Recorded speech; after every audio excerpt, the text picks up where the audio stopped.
La ville de Bizerte, située à 65 km au nord de Tunis, concentre plus de la moitié de la population du gouvernorat. Face à la Méditerranée, la ville s'est érigée, liée à l'activité portuaire du canal reliant la mer au lac de Bizerte. Un unique passage connecte les deux rives. Un pont mobile qui s'ouvre 2 ou 3 fois par jour, permettant l'accès des grands navires vers le port de Bizerte et le chantier naval de Menzel Bourguiba au fond du lac.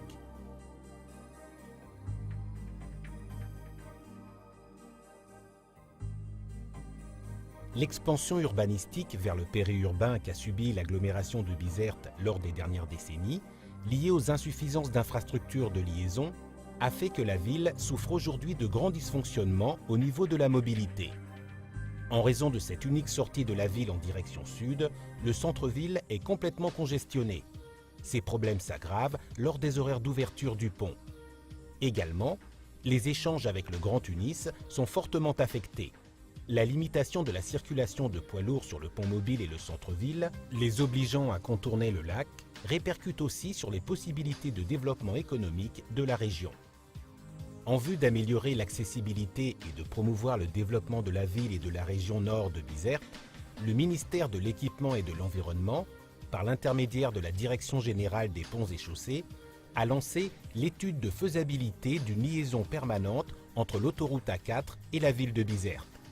L'étude, financée par la Banque européenne d'investissement et développée par les bureaux d'études Tech Quattro et le consultant ingénierie, est structurée en plusieurs étapes. Dans cette première phase qui vient d'être achevée, des grandes options de couloirs pour le tracé ont été étudiées, tant pour un ouvrage de franchissement du canal en viaduc qu'en tunnel. Une analyse d'impact global de chaque variante a permis d'identifier les options les plus favorables qui seront à étudier plus profondément dans une deuxième phase.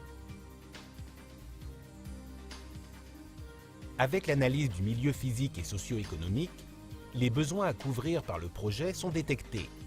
Dans ce sens, les plans et schémas directeurs pour les aménagements urbains prévus pour l'agglomération urbaine de Bizerte sont des pièces fondamentales à prendre en compte car ils déterminent le modèle de croissance et développement envisagé. D'autre part, de fortes contraintes existent imposées par l'occupation du sol, les zones stratégiques industrielles et portuaires, la forte présence militaire sur la rive nord du canal, le réseau ferroviaire et routier, les nombreuses zones bâties.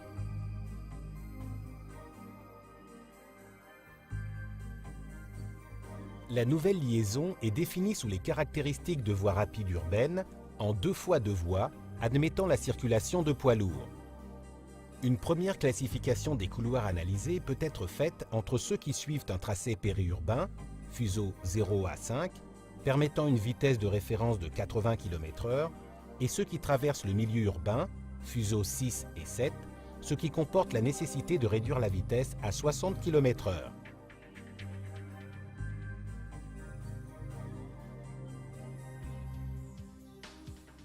Se reliant à la 4 et à la RN8, les variantes de tracé périurbain contournent Zarzouna, longeant la raffinerie par le sud. Elles passent contiguës au futur pôle agroalimentaire avant de se diriger vers le canal.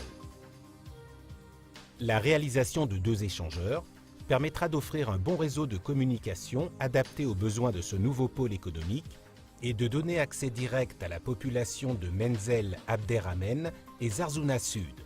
À ce point, les couloirs des différentes variantes se séparent.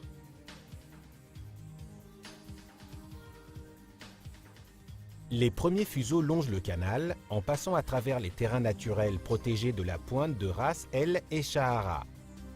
Il s'agit d'un long parcours qui se relie à la RN11, soit en contournant l'aérodrome militaire, soit en traversant les terrains militaires.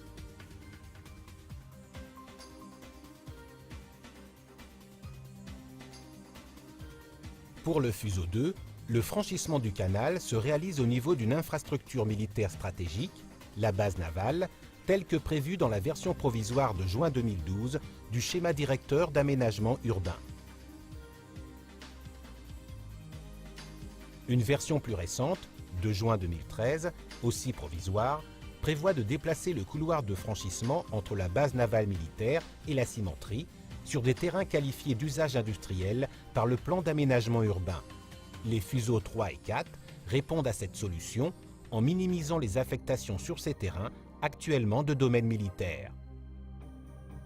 Ces deux variantes permettent de se raccorder au réseau routier existant au niveau de la RN11 et de desservir directement les zones d'activités industrielles, logistiques et portuaires. Ces tracés ouvrent la porte à se connecter à une future rocade à la ville qui deviendrait un axe de structuration de la croissance urbaine en donnant un accès direct vers les quartiers ouest et nord de la ville et en redistribuant les flux de circulation d'entrée à la ville. Les variantes définies pour le fuseau 5 franchissent le canal devant la cimenterie et la zone portuaire de la baie de Sabra. Il s'agit du tracé périurbain le plus rapproché de la ville de Bizerte, permettant de se relier soit à la RN11 ou la RL 313, donnant aussi accès aux quartiers ouest et nord de la ville. Ce tracé comporte de fortes affectations aux activités portuaires et de nombreux empiètements sur les zones bâties pour la réalisation du raccordement au réseau routier existant. Les fuseaux 6 et 7 représentent les variantes urbaines. Le milieu, fortement urbanisé, limite la vitesse pour le projet à 60 km/h et implique de forts empiètements sur des bâtiments et voiries. Ce sont des couloirs qui améliorent la mobilité interne, mais qui maintiennent la concentration du trafic à travers la porte d'accès sud actuelle de la ville vers le centre-ville de Bizerte.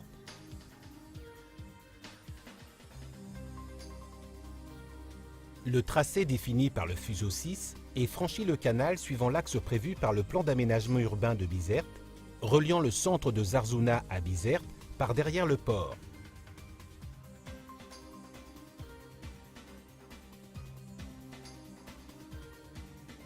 Le couloir littoral est défini par le fuseau 7. Il se relie à la zone touristique de la Corniche ainsi qu'à l'avenue Aïn Mariem, donnant accès au quartier nord de la ville.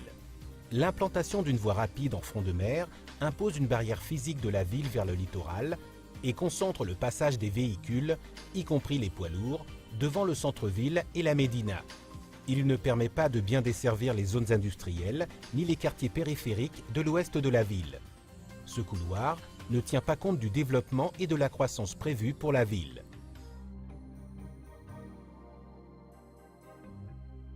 Sur chaque fuseau, une variante de franchissement du canal en tunnel et une en viaduc sont définies. Pour les variantes en viaduc, la navigation sur le canal exige de respecter un tirant d'air de 52 mètres sur une largeur de canal navigable d'environ 250 mètres liée à des raisons de sécurité. Le respect de ces contraintes fonctionnelles force à réaliser un viaduc d'environ 2 km de longueur. Pour atteindre une portée minimale d'entre 300 et 350 mètres de la travée principale sur le canal, la solution classique acceptée universellement est celle du pont embané, bien que d'autres typologies structurelles, comme celle du pont suspendu, puissent être aussi envisagées.